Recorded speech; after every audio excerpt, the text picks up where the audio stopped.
Hebreus capítulo 11, versículo 32 até o versículo de número 40. Hebreus 11, 32 até o versículo de número 40. Todos acharam o texto sagrado? Amém? Diz o seguinte a palavra do Senhor: E que mais direi?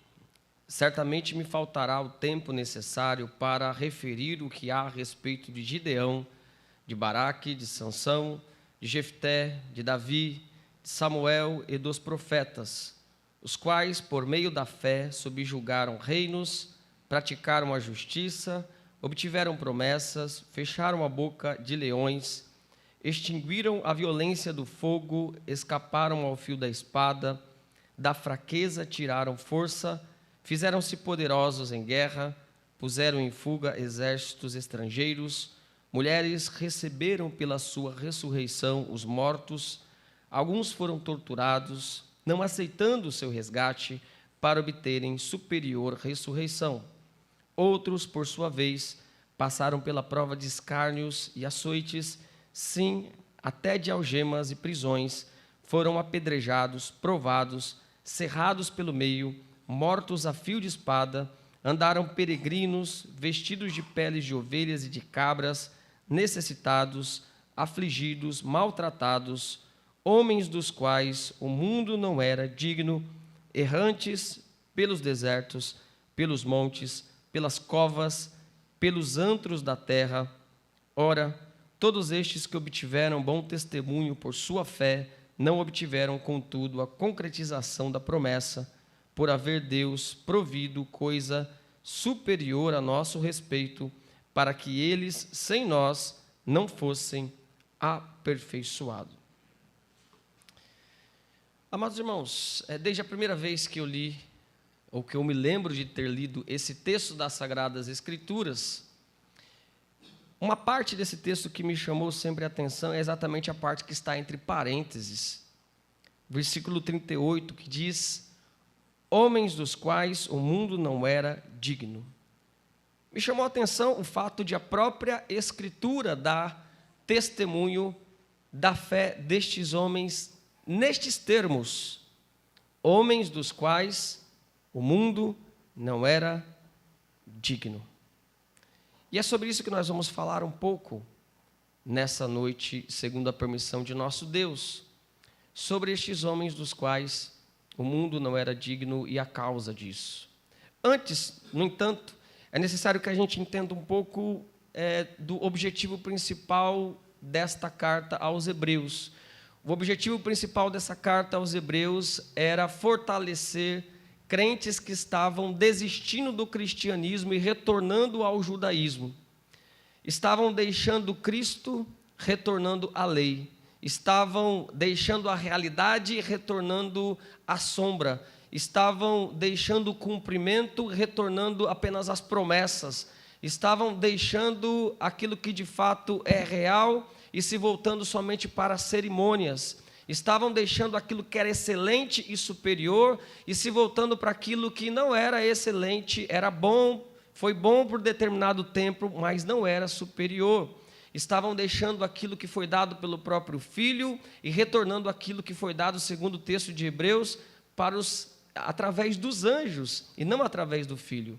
Estavam voltando para o sacerdócio segundo a ordem de Arão e não segundo a ordem de Melquisedeque, como o próprio autor aos Hebreus apresenta, provando a superioridade de Cristo Jesus. Estavam voltando tão somente à crença em Moisés, sendo que Cristo é superior a Moisés. Moisés faz parte da casa, mas Jesus é o dono da casa, segundo o argumento do autor aos Hebreus.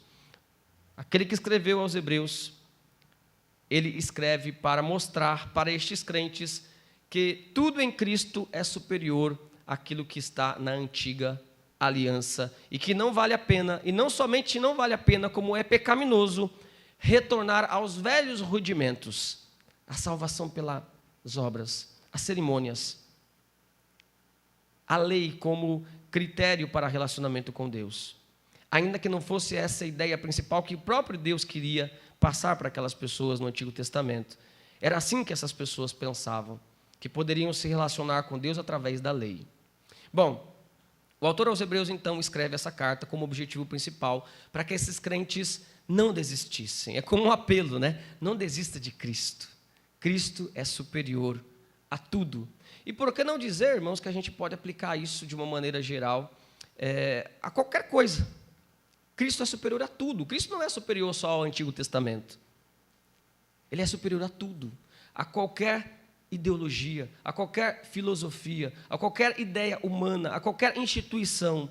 Não vale a pena deixar Cristo por ninguém, por nenhuma pessoa, por nenhuma instituição, por ninguém. Não vale a pena deixar a Cristo. Precisamos continuar. E quando chegamos no capítulo 11, que é o capítulo no qual o nosso trecho da Escritura está inserido, nós vemos que o autor aos Hebreus procurou usar os exemplos do Antigo Testamento para ilustrar a necessidade de perseverança na confiança. Isso que nós chamamos de galeria dos heróis da fé, nada mais é do que uma argumentação do autor aos Hebreus para mostrar em letras grandes, de uma forma cristalina para aqueles crentes, olha, estes que testemunharam a sua fé no Antigo Testamento. Primeiro, eles testemunharam a sua fé almejando coisas melhores. Eles estavam dentro de um contexto de promessas terrenas, mas os olhos destes homens não estavam nas promessas terrenas, estavam em coisas melhores. Ele vai falar isso de Abraão, que Abraão não almejava a cidade terrena, mas almejava a cidade na qual Deus é o arquiteto. Por que o autor aos Hebreus usa essa argumentação? O que ele está querendo dizer, na verdade, é que todos os verdadeiros crentes do Antigo Testamento almejavam receber, presenciar aquilo que nós temos hoje. Nós temos a realidade que é Cristo. E na sua argumentação, os crentes deveriam entender isso da seguinte maneira: para que voltar? Para que retroceder? Se os verdadeiros cristãos do Antigo Testamento almejavam aquilo que chegou até nós, por que retroceder para os rudimentos e cerimônias e tantas outras coisas que já passaram? Algumas coisas permaneceram, aquilo que era essencial, a lei moral e assim por diante, né? Tantos elementos bons do Antigo Testamento, pois a Bíblia é toda inspirada, né? Mas alguns elementos, muitos deles se cumpriram em Cristo Jesus e não permanecem mais. Dentro desse exemplo, nós vemos esse trechinho, do versículo 32 até o versículo 40, que nós lemos. E ele está finalizando o seu quadro de exemplos, e ele dá esse exemplo como se fosse um resumo geral de várias pessoas que testemunharam da fé no Antigo Testamento. E ele vai dizer: homens dos quais o mundo não era digno. Não chama atenção essa expressão?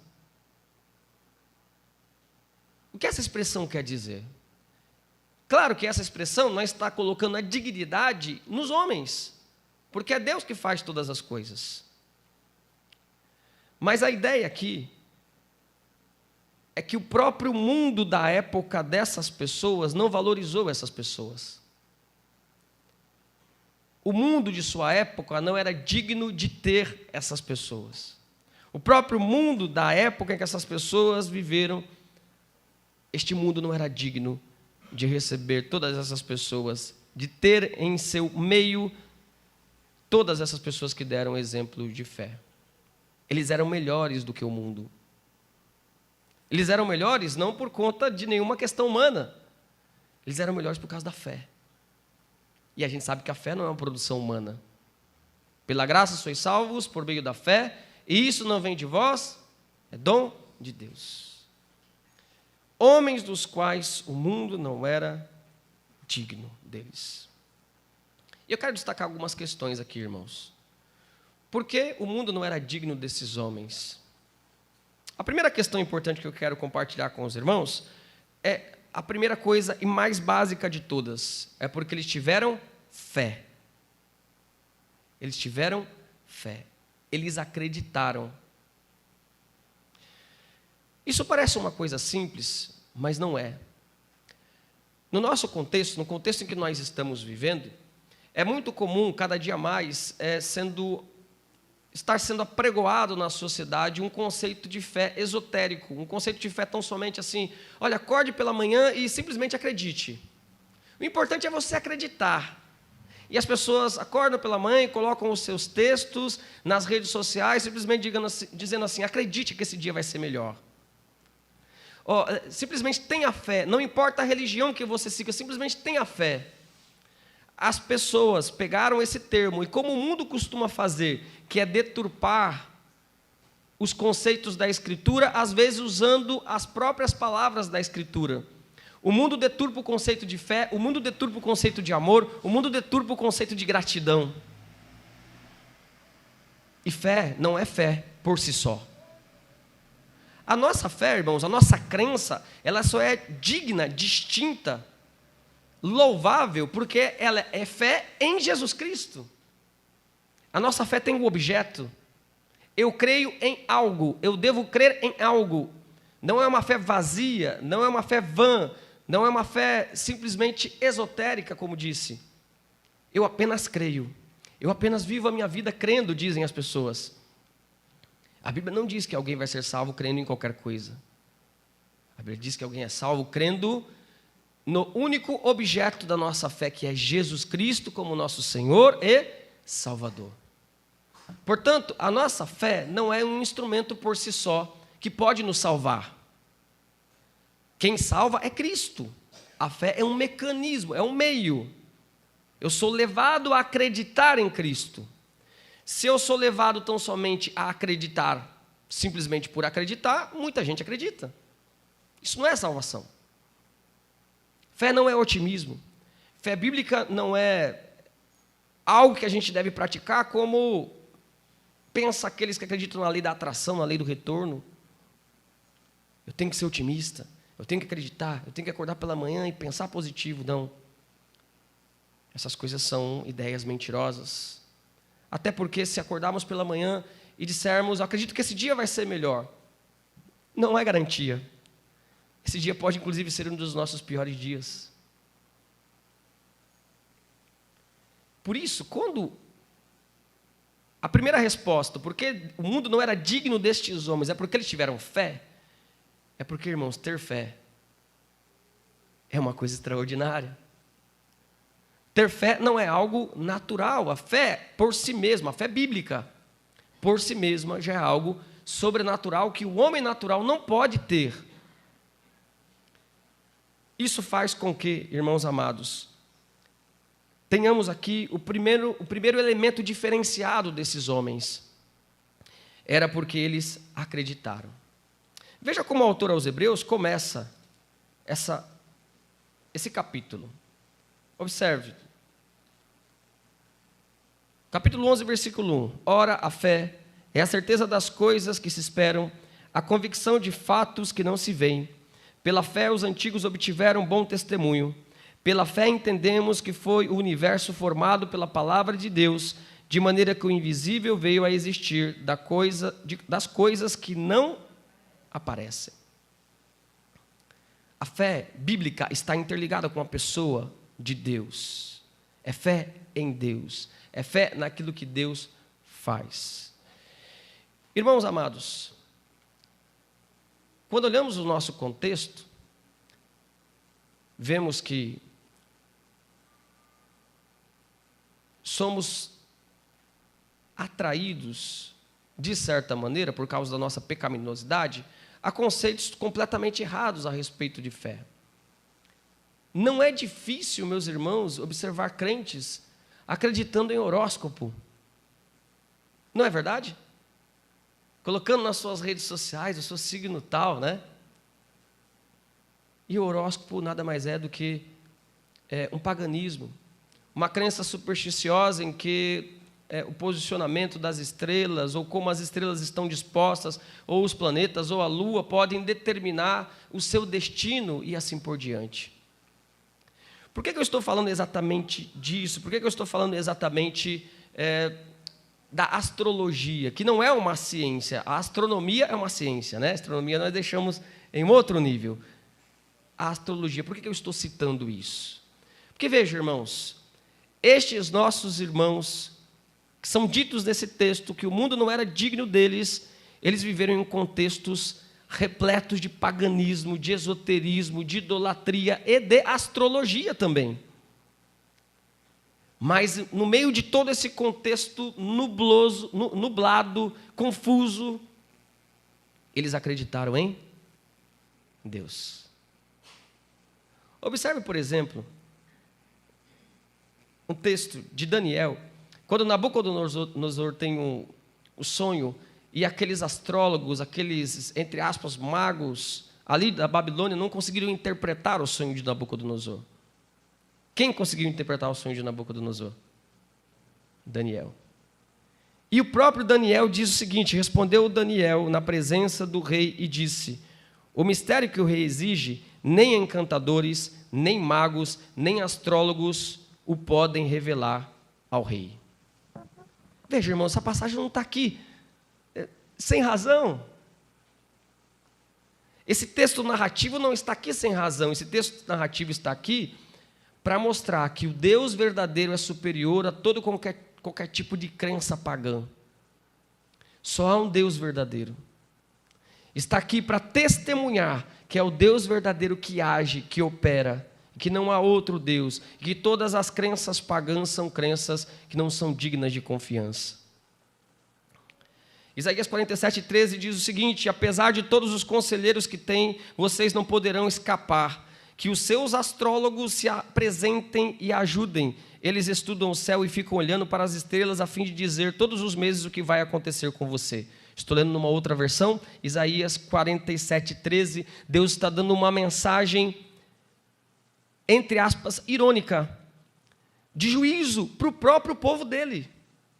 Dizendo o seguinte: vai haver um tempo que eu vou derramar juízo sobre vocês. E sabe o que vocês vão fazer? Procurem os magos.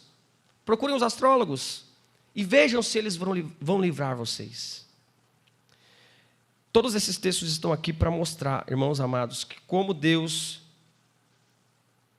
abomina o paganismo e qualquer tipo de crença que não esteja de acordo com as Escrituras Sagradas, e que estes homens, dos quais o mundo não era digno, estes homens acreditaram, independente de todas essas circunstâncias, independente se na Babilônia a cultura popular era uma cultura idólatra ou uma cultura pagã, esotérica, independente disso. E veja, nós vivemos numa cultura assim. Mas a diferença é que muitas vezes somos mais influenciados.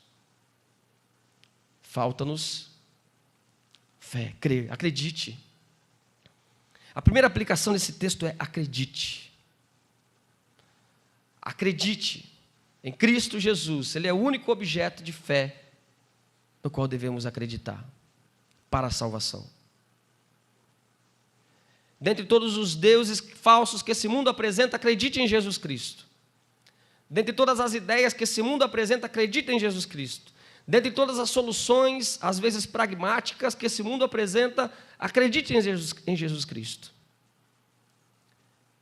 Estamos falando isso agora. Mas há casos de cristãos que, quando passam por momentos difíceis, em que não tem resposta às suas preocupações, aos seus problemas, momentos graves, essas pessoas acabam buscando em falsas religiões, em ideias condenadas pela Escritura, algum tipo de resposta. A semelhança de Saul, que no auge da sua agonia, não obtendo resposta de Deus, porque havia sido rejeitado por Deus, ele buscou em coisas abomináveis que Deus detestava. Eu estou dizendo isso para instigar todos nós, a independente da circunstância, independente se obtermos respostas ou não, devemos acreditar em Deus. Amém? Creia em Jesus Cristo. Irmãos amados, esses homens dos quais o mundo não era digno deles, também porque eles perseveravam na fé. A fé destes homens citados na Escritura não foi uma fé momentânea. Não foi uma fé emocional como de uma pessoa que acaba ali de ter algum tipo de experiência extática, extraordinária, e por um breve momento essa pessoa é extremamente fortalecida, tem alguns sentimentos, as suas afeições são mudadas de certa maneira para que essa pessoa, de alguma forma, busque a Deus, mas depois se acaba.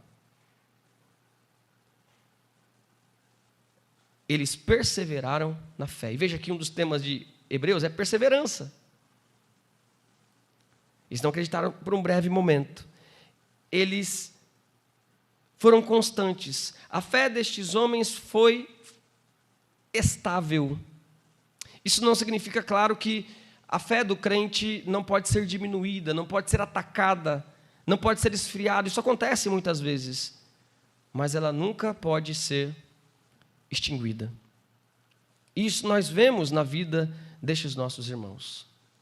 Esse tema da perseverança da fé, naquilo que a gente chama de galeria da fé, Hebreus 11, ele é anunciado no capítulo anterior, percebam isso. Capítulo 10, versículo 38 e 39.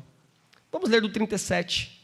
Observe como o autor aos Hebreus, antes de começar a narrar aquilo que nós chamamos de a galeria dos heróis da fé, ele começa a dizer o porquê ele iria fazer isso.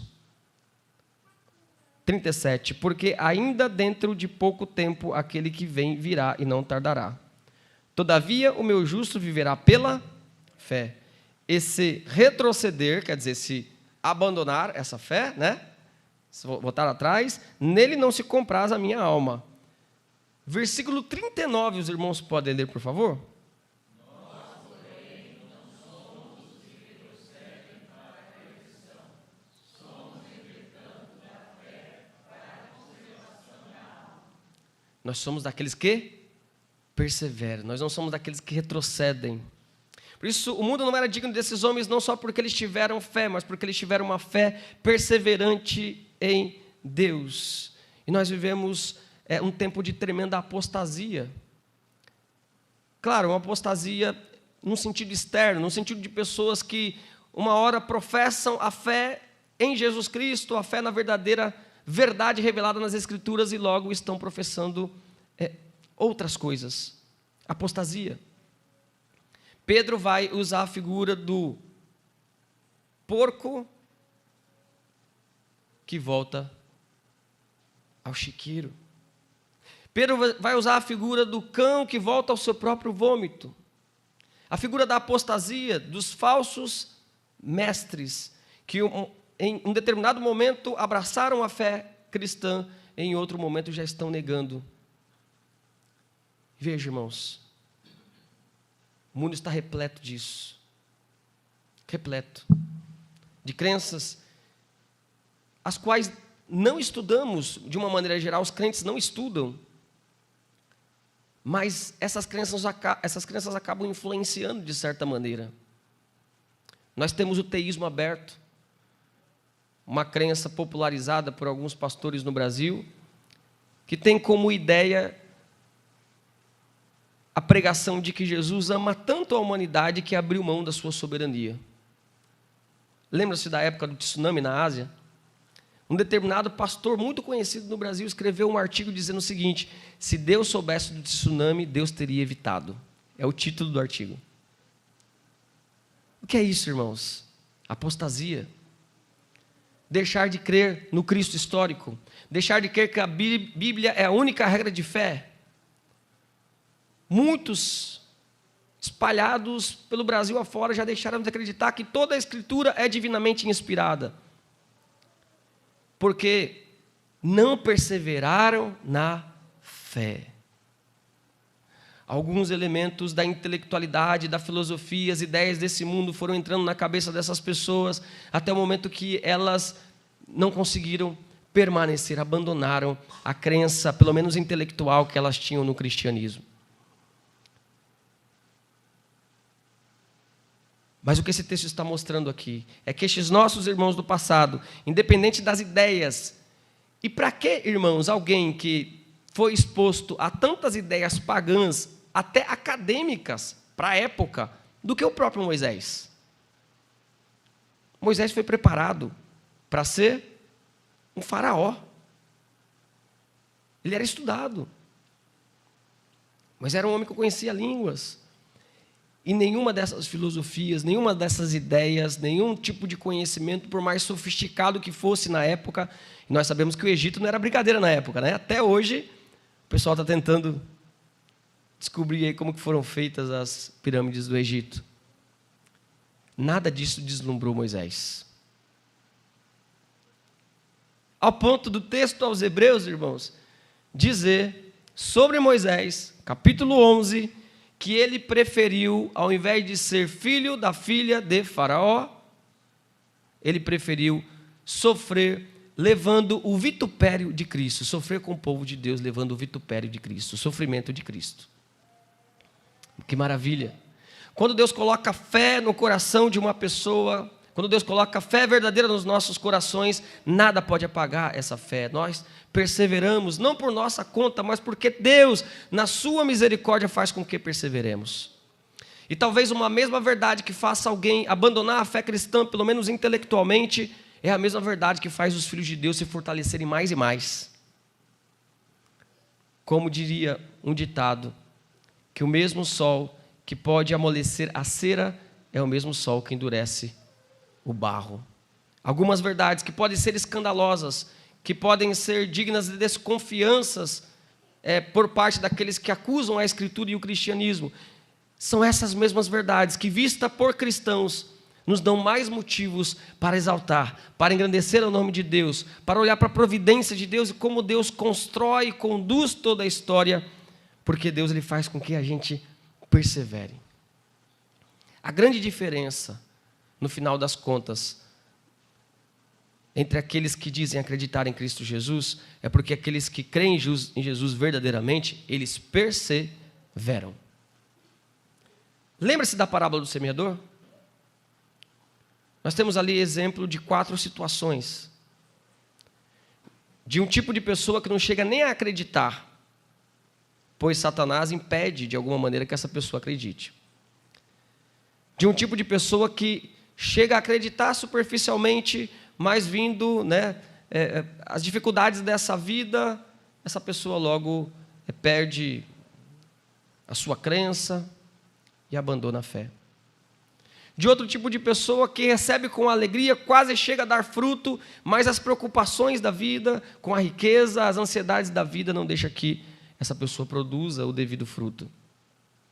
E da boa terra, onde a semente da fé de fato é plantada, e essa pessoa passa a produzir. E essa parábola está descrita em 3 evangelhos, Mateus capítulo 13, Marcos capítulo 4, Lucas capítulo 8, mostrando que essa boa terra que produz, passa a produzir a 30, a 60, a 90 por 1, e um detalhezinho lá no final, com perseverança, está escrito assim no texto. A 30, a 60, a 90 por 1, com perseverança. A boa terra continua, avança, independente da circunstância, prossegue, independente das ideias deste mundo, continua acreditando em Jesus Cristo, independente das perseguições, continua acreditando em Jesus Cristo, em Deus, nosso Senhor e nosso Salvador. Por isso, prossiga em acreditar em Jesus. Não seja movido pelas circunstâncias. A maioria das igrejas não está acreditando nisso, então eu não vou acreditar. Não. Se a Bíblia diz, nós devemos acreditar, independente do que as pessoas estejam pregando. Mas a maioria da sociedade já entende, os estudiosos, aqueles que têm a sabedoria. Não. Lembre-se do exemplo que eu dei de Moisés. Uma cultura extremamente avançada. Isso não o iludiu. Isso não tirou a fé de seu coração, porque ela estava arraigada em Deus, Deus, o único Deus verdadeiro. E por último, irmãos amados, o mundo não era digno destes homens, porque eles, segundo o próprio texto, triunfaram na fé. Triunfaram na fé. E veja, grave isso, a nossa fé sempre faz com que a gente triunfe. Sempre faz com que a gente transponha barreiras. De duas formas nesse texto. Esse texto mostra esse triunfo de duas formas. A primeira coisa é que estes homens triunfaram vencendo. Deus fez com que eles vencessem em contextos completamente de oposição, em meio aos inimigos que eram inimigos muito maiores do que eles. E essa lista daqueles que triunfaram vencendo está no versículo 33 até o versículo 35, parte A. O texto vai dizer que eles subjugaram reinos, pela fé subjugaram reinos, pela fé praticaram a justiça, ou seja, fizeram com que a justiça de Deus ficasse conhecida na sociedade. Pela fé eles obtiveram promessas. Por exemplo, o exemplo do próprio Abraão no contexto é citado, que ele obteve ali naquele momento aquela promessa específica para ele. O exemplo aqui do próprio texto de que eles fecharam a boca dos leões, pode ser uma alusão aqui às proezas de Daniel e também do próprio Sansão. Eles extinguiram a violência do fogo, pode ser uma referência a Daniel, capítulo 3, de Sadraque, Mesaque e Abednego. Da fraqueza tiraram forças, pode ser uma referência a Ezequias, que foi curado e da fraqueza tirou forças, ou até mesmo de Sansão, que no momento mais difícil de sua vida, no final de sua vida, ele tirou forças pela fé da onde não tinha forças. O texto diz, eles se fizeram poderosos em guerra. As mulheres receberam pela ressurreição os seus mortos. Nós vemos dois exemplos no Antigo Testamento, o exemplo de Elias, em seu ministério, filho da viúva foi ressuscitado, e também de Eliseu, filho da sunamita. Esta primeira lista, a lista daqueles que triunfaram vencendo. E veja, irmãos, por muitas e muitas vezes, Deus vai fazer com que a gente triunfe na fé vencendo. Só o fato da gente estar aqui já não é um sinal disso? O que tivemos que passar para um dia congregarmos? Muita gente passou por muita dificuldade. Na família, rejeição, muitos obstáculos. E todos esses obstáculos, pela fé, vencemos. A própria cultura, o próprio mundo. Não é um milagre ainda existirem pessoas crentes num mundo como esse? Às vezes a gente para pensar, poxa, o mundo está tão ruim, né? Olha, está tão terrível, meu Deus do céu, tem misericórdia. Mas se a gente pensar também por um outro lado, olha como Deus é maravilhoso, preservar a gente acreditando nele num mundo totalmente louco. Inteligência artificial,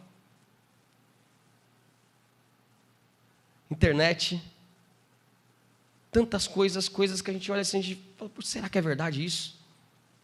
Desde que o homem foi para a Lua, né, o pessoal fica, será que foi? São coisas tão surreais, mas é verdade. O ser humano, de alguma forma, pela permissão de Deus e até pela graça comum de Deus, conquistou um desenvolvimento tecnológico, a sabedoria humana. Mas em meio a tudo isso, irmãos, onde muitas pessoas poderiam achar argumentos para não acreditarem mais em Deus, veja, nós estamos aqui. Você quer um milagre maior do que isso? É um milagre. O fato de você estar, nesse tempo, acreditando em Jesus Cristo e vindo à igreja, ouvindo a palavra de Deus. Amém? Agora, uma outra lista, nesses que triunfaram, que não foram aqueles que triunfaram vencendo, foram aqueles que triunfaram perdendo. Mas pastor Maciel, mas como que negócio que é esse, né? Triunfaram vencendo e triunfaram perdendo? Isso que o texto está dizendo. O texto está dando exemplo de pessoas que, primeiro, acreditaram, segundo, perseveraram nessa crença, terceiro, triunfaram com a sua crença. Primeiro, triunfando, vencendo, fazendo coisas miraculosas, prodígios, sinais, milagres, mas também, por um outro lado, pessoas que triunfaram, não deixaram de triunfar, mas triunfaram perdendo na ótica desse mundo. Observe, irmãos, o que diz o texto das Sagradas Escrituras, 35, parte B, até o 38. Vamos ler o 35 todo, né? Até o 38. Olha só. Mulheres receberam pela ressurreição seus mortos. Aqui acaba os que triunfaram vencendo. Agora os que triunfaram perdendo. Alguns foram torturados. Calma aí, ser torturado é um exemplo de fé? Ser torturado não é perder, de acordo com a ótica humana? Alguns foram torturados, não aceitando o seu resgate para obterem superior ressurreição, provavelmente uma referência ao período dos Macabeus, o período intertestamentário entre Malaquias e Mateus, os 400 anos em que os Macabeus viveram e que foram mortos, não aceitando estar livres da morte para negar as suas crenças, acreditando numa superior ressurreição. Versículo 36. Outros, por sua vez, passaram pela prova de escárnios e açoites, sim, até de algemas e prisões. Isso tudo não é derrota para o mundo? Mas o texto está dizendo que eles triunfaram na fé, perdendo. Perdendo para o mundo, mas triunfando diante de Deus. Versículo de número 37, os irmãos podem ler, por favor?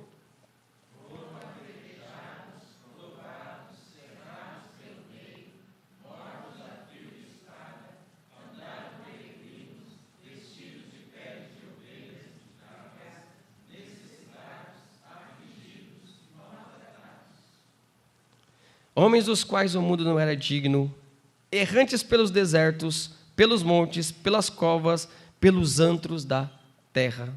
Este cerrado ao meio aqui, a tradição vai dizer que se refere a Isaías, pelo menos Justino, Orígenes, e um livro apócrifo atribuído a Isaías, do período intertestamentário, vai dizer que Isaías foi cerrado ao meio vivo, colocado dentro de um tronco oco e cerrado ao meio, ao mando do rei Manassés.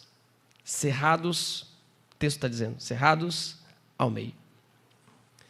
Irmãos amados, isso demonstra para nós que o sofrimento é necessário para que a gente triunfe na fé também. Não triunfamos na fé somente vencendo, triunfamos na fé perdendo.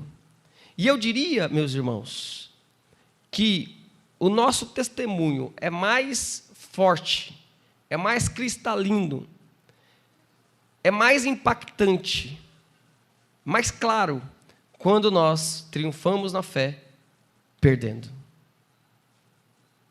Quando nós mesmo, nas derrotas dessa vida, nas enfermidades, nas perseguições, nos insucessos, nas aflições, nas tristezas, nas doenças da alma, quando nós, mesmo diante de tudo isso, continuamos acreditando. Continuamos acreditando. É bonito o quadro de pessoas que usaram a sua fé para obter uma vitória extraordinária, como a abertura do mar, como fechar a boca dos leões. Mas não é só esse quadro que está aqui nesse texto. Porque esse texto está falando da realidade. E a realidade, irmãos, é que a nossa vitória está garantida sim, mas não a vitória do padrão deste mundo. Não a vitória segundo o que esse mundo apregoa. A vitória segundo o que o próprio Jesus Cristo nos ensina, que teremos muitas aflições, que teremos muitas dores, e que a nossa maior esperança não é de uma recompensa nessa terra, nem de uma melhora ideal nessa terra. Isso nunca vai acontecer. Mas de um dia em que estaremos para todo sempre com o Senhor. E aí haveremos, irmãos, de, com certeza, conversar com estes nossos irmãos, tanto aqueles que triunfaram na fé vencendo, que presenciaram esses milagres maravilhosos que nós gostaríamos de presenciar, mas também aqueles que triunfaram na fé perdendo e continuaram acreditando, mesmo no contexto de mais profunda dor. Haveremos de conversar com essas pessoas, e nesse momento eles não estarão perdendo como aos olhos do mundo eles estiverem em determinado momento, porque eles estarão com o nosso Senhor Jesus Cristo, e todos nós estaremos juntos, meus irmãos, com aqueles que triunfaram na fé para todo sempre, seja vencendo aos olhos deste mundo, seja perdendo aos olhos deste mundo, mas para todo sempre com o nosso Senhor e Salvador Jesus Cristo. Glória a Jesus! Bendito seja o nome de nosso Senhor e Salvador Jesus Cristo. Que Cristo nos faça vencer. Independente das circunstâncias, independente do conceito de vitória que este mundo entende, que Cristo faça com que perseveremos na fé. A realidade da vida, irmãos, é que você pode estar cheio de fé agora, cheio de alegria, cheio de empolgação. Mas a realidade da vida nos mostra que, se você já não passou por isso, com certeza vai passar por um momento em que você não vai ter mais forças. Vai ter uma fagulha bem pequena de fé no seu coração. E nesse momento você vai perseverar. E se você está passando por isso agora, persevere. E eu quero concluir essa mensagem com a conclusão que o próprio autor aos Hebreus usa, porque ele vai concluir isso que nós chamamos de galeria da fé, com o capítulo 12, versículo 1 até o versículo 3. É uma conclusão, pois tem um portanto, que é um conectivo de conclusão, concluindo tudo aquilo que ele vinha falando, especialmente no capítulo 11, nisso que nós denominamos de galeria dos heróis da fé. Que essa aplicação sirva para mim e para você. Portanto, também nós, visto que temos a rodear-nos tão grande nuvem de testemunhas, que são estes que deram exemplo de fé, desembaraçando de todo o peso e do pecado que tenazmente nos assedia, corramos com perseverança a carreira que nos está proposta, olhando para quem? Firmemente para o autor e consumador da fé, Jesus, o qual em troca da alegria que lhe estava proposta, suportou a cruz, não fazendo caso da ignomínia, e está assentado à destra do trono de Deus. Considerai, pois, ou seja, preste atenção atentamente naquele que suportou tamanha oposição dos pecadores contra si mesmo, para que não fatigueis, desmaiando em vossa alma, quando no mais profundo da tristeza do seu ser e da pequena fagulha da sua fé, olhe para Jesus Cristo. Cristo, em momento algum, desistiu. Cristo, em momento algum, abriu mão do plano de Deus. Mesmo no momento de maior agonia, em que Cristo poderia, de fato, se fosse possível isso acontecer, retroceder, porque, afinal de contas, como estudamos aqui já, ele receberia a ira de Deus. Não, Jesus Cristo, como a palavra de Deus diz, numa bela passagem, que Cristo, tendo amado os seus, os amou até o fim. Cristo perseverou. Então, persevere na fé, meu irmão. Independente do momento que nós vamos passar por períodos difíceis, com certeza. Queira Deus que não, né? A gente pede para Deus para passar por momentos bons. Paulo diz para a gente orar pelas autoridades para que a gente viva uma vida mansa e sossegada. Esse é o nosso pedido. Não devemos desejar dificuldades, mas a realidade é que nós não sabemos. Então, no momento difícil, no momento de incredulidade deste mundo, no momento de perseguição, no momento de uma pandemia, graças a Deus está acabando, mas nós não sabemos do dia de amanhã, vamos nos lembrar, precisamos crer, continuar acreditando em Jesus Cristo, perseverar e triunfar, seja com a vitória, seja com a, entre aspas, derrota. Amém, irmãos?